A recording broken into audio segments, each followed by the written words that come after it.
Pak, Assalamualaikum. Tidak, baik. Alhamdulillah. Baik ya. Sehat. Ya, sehat.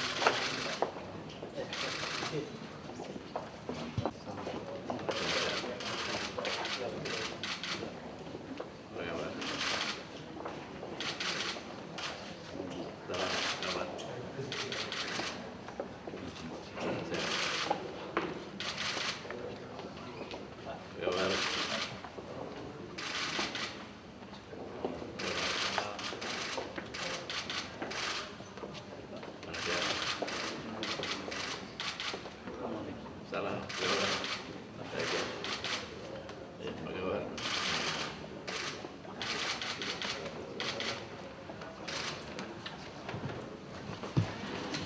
Waalaikumsalam warahmatullahi wabarakatuh.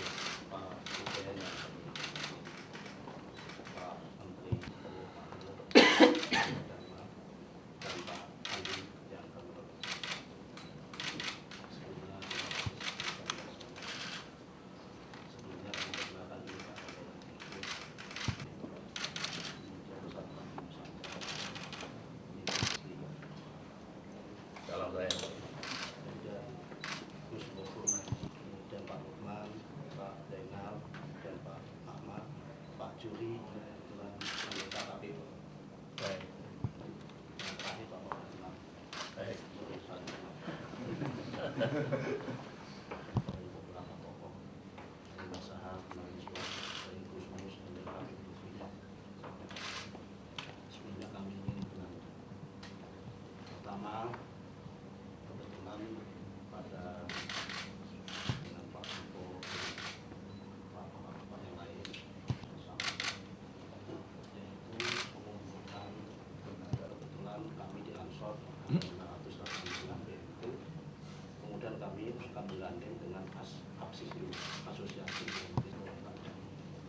Apalagi kita mengetahui Bapak Presiden selalu concern sebut sebagai alat instrumen untuk melaksanakan pokok ini sebuah gagasan yang sangat strategis dari GP Ansor yang di manage secara syariah dan nanti mungkin Pak Ketua Umum sendiri akan berkenan dengan GP Ansor sendiri dan aktivitasnya selama ini. Yang jelas peran yang telah dilakukan oleh GP Ansor sebagai bagian dari generasi muda dan kemudian juga ide tentang berkenan untuk hadir nantinya sudah diatur nanti waktunya yang tepat dan juga waktunya dan kemudian mungkin dalam waktu dekat tapi nanti Pak Nusron sendiri akan menjelaskan yang jelas bahwa Presiden mengapresiasi dan mendukung berbagai macam inisiatif yang sangat positif dan konkret dari GP Ansor ini sebagai bagian dari generasi muda yang peduli dengan berbagai macam hal-hal termasuk dalam konteks poverty alleviation dalam mengembangkan lembaga-lembaga institusi keuangan berdasarkan syariah tetapi mampu betul-betul bisa memberikan kontribusi dalam poverty alleviation. Tapi lebih lanjut, silakan Profesor. Yang kita diskusikan tadi selama 50 menit lebih ya, dengan Pak Presiden. Pertama, saya ambil dari topik yang paling belakang dan sampai topik yang paling belakang. Topik yang paling belakang yang mungkin teman-teman saya suka ini berkaitan dengan masalah kehidupan keagamaan kita dalam konteks negara demokrasi dan masih maraknya berbagai aksi-aksi radikalisasi dan pemahaman keagamaan yang radikal di berbagai kelompok keagamaan kita, terutama Muslim di Indonesia. Kami senantiasa concern berdiskusi tentang bagaimana strategi untuk melaksanakan dakwah Islam yang rahmatan lil alamin, Islam yang mempunyai wawasan kebangsaan, Islam yang sangat mengagungkan pluralisme dan kebinekaan, dan Islam yang ramah dan Islam yang bisa toleransi dengan berbagai kelompok maupun pemahaman agama pun.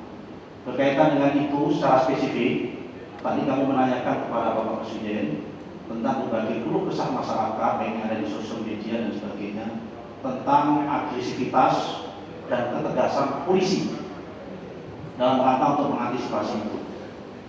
Beliau sangat senang sekali mendapatkan masukan itu dan beliau Presiden mengatakan akan segera memerintahkan dan meminta kepada polisi untuk lebih tegas dalam rangka menjaga kehidupan keagamaan dalam rangka dan berdemokrasi. Ini yang pertama, poin yang pertama. Betul ya? Poin yang kedua adalah berkaitan dengan proses demokrasi menjelang 2014. Presiden pada hakikatnya sangat menghargai proses demokrasi yang sangat berkualitas dan bermartabat. Karena itu pada hakikatnya kebebasan untuk berdemokrasi menuju 2014 sangatlah sebuah keniscayaan. Tetapi kami Presiden diminta untuk menyampaikan kepada publik, menghimbau, mengajak bahwa kebebasan demokrasi menuju 2014 janganlah sampai di luar kepatutan yang ada. Jangan sampai di luar kepatutan yang ada. Karena itu sistem demokrasi yang kita pilih, sistem nilai demokrasi yang kita tegakkan haruslah dengan menggunakan tata nilai dan tata krama serta prosedur dan substansi yang benar, sehingga akhirnya menghasilkan kualitas berdemokrasi yang baik. Sehingga siapapun pada 2014 yang terpilih menjadi presiden akan menjalankan fondasi-fondasi dan landasan demokrasi yang baik menuju Indonesia bermartabat. Siapapun yang terpilih. Itu kalimat dulu. Nah, yang terakhir kita berdiskusi berkaitan dengan International Islamic Financial Inclusion Summit. Bapak Ibu sekalian, ada 49% data rakyat di Indonesia yang sampai saat ini belum bisa terlayani oleh jasa keuangan. Apakah jasa keuangan perbankan maupun non-perbankan.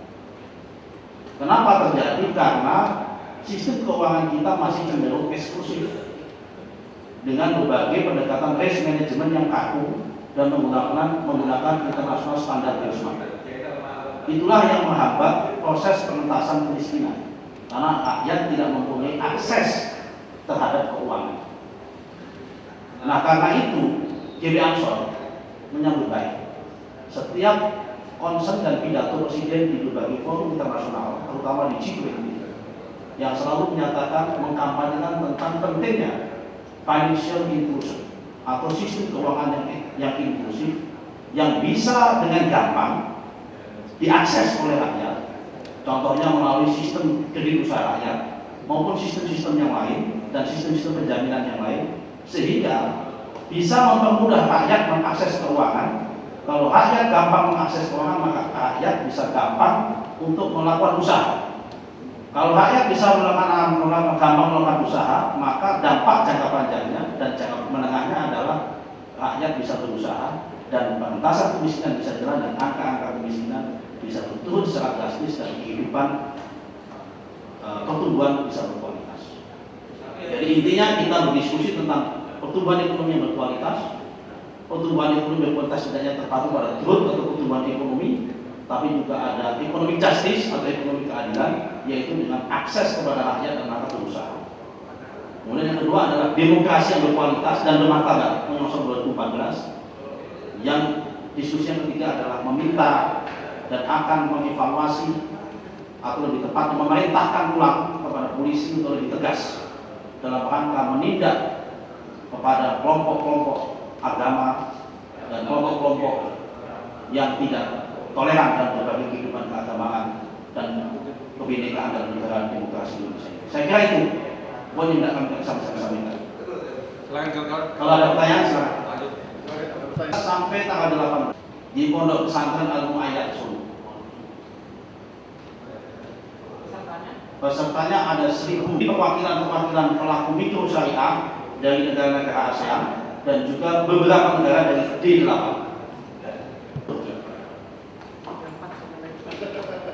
Baik kawan-kawan. Kalau tidak cukup. Kalau nggak ada cukup. Terima kasih. Terima kasih. Assalamualaikum warahmatullahi wabarakatuh.